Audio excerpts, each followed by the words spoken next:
A22 Rising is back, and we're talking about testicular cancer. It's Testicular Cancer Awareness Month, and a local nonprofit is hosting an event to support the cause. So joining us in studio, without further ado, we have Mark Borja and Nicholas Tasted. Thank you for joining us. It's an early wake-up call, but for a great cause, right? Yes, we do. We like to go nuts, any time of the day. So yeah, thank you for having us. Yeah. It is nuts, but Yes. in all seriousness, this is a cause that's very close to you. I want you to talk about it. You're a testicular cancer survivor, so tell us about your journey and how you got here. Yeah, thank you. Yeah, so I was diagnosed back in 2017, and I didn't know testicular cancer was a thing until I was diagnosed. So luckily, I did catch the symptoms and then took action right away.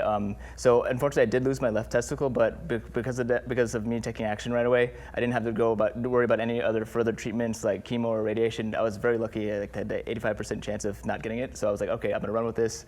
And then from there on, I wanted to start a nonprofit to help save nuts too, because that's like the best ideal scenario for any guys to catch it before it's too late, before it spreads anywhere else. So. And I feel like it's one of the lesser talked about cancers, just because maybe of the taboo or stigma behind it. But what's instrumental in staying ahead of a diagnosis? Because we hear about self-checks a lot. Can you do that as well with testicular cancer? Yeah, you can. It's like breast cancer. Looking for any lumps or bumps, you can go anytime you're in the bathroom, in the shower, just self-checks. That's the best way we help the guys to know about this. And just takes 2 rolls to check. So yeah. Now, what stage were you diagnosed with? So I did have a radicectomy. There was a large tumor in the left testicle. So I don't remember the stage actually at this point, because I've been cancer-free since then. So congratulations. Yeah, thank you so much. Yeah. But now completely turning it around. So tell us about the nonprofit. So you're the only one funding testicular cancer research in Charlotte. That's surprising. It is, honestly, yeah. So we're very happy to be donating to Levine Cancer Institute and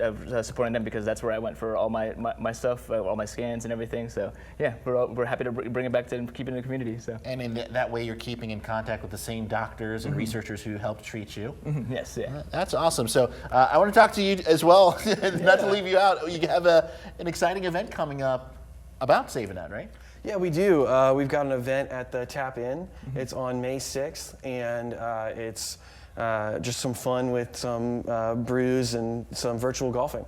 Okay, who doesn't like that? So you're putting the fun in the fundraiser, and to reiterate, where is all that money going towards? So the money is earmarked for testicular cancer research at Atrium Health Levine Cancer Institute, and we are we funded one project in the past, and another is currently on enrollment, and both have to do with improving outcomes for testicular cancer patients, particularly those that are going through the worst of the disease.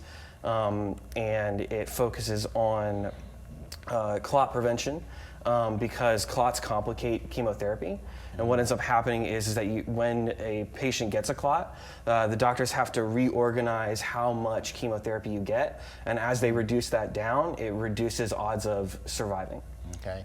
As somebody who has not only volunteered for the cause, but who's gone through the cause, how common is testicular cancer? Do you guys know or have any figures? Yeah, so it's the most common cancer for males, 15 to 34, and that was sort of surprising to me, because we actually, because of our cause, we've met guys as young as 14, and we've met guys who have gone through it because they did act too late, so they've been handling it for years and all that stuff. But yeah, but it is most common, but it also is the most treatable because of that reason, because of where it is and all that stuff. So, and again, for those watching, you said the best way to screen is to self-screen. Yes, yeah. So don't feel free. Take some extra time in the bathroom. Make sure everything's in order, because right now it's a potentially deadly cancer, right? Yes, yeah. It could if you don't catch it before it's too late, it could spread to your lower abdomen, spread to your lungs and everything. So yeah, we always want to make sure that you are able to take action right away. But if you are going through it, we also have a mental health support group that we're working with the Testicular Cancer Foundation that's in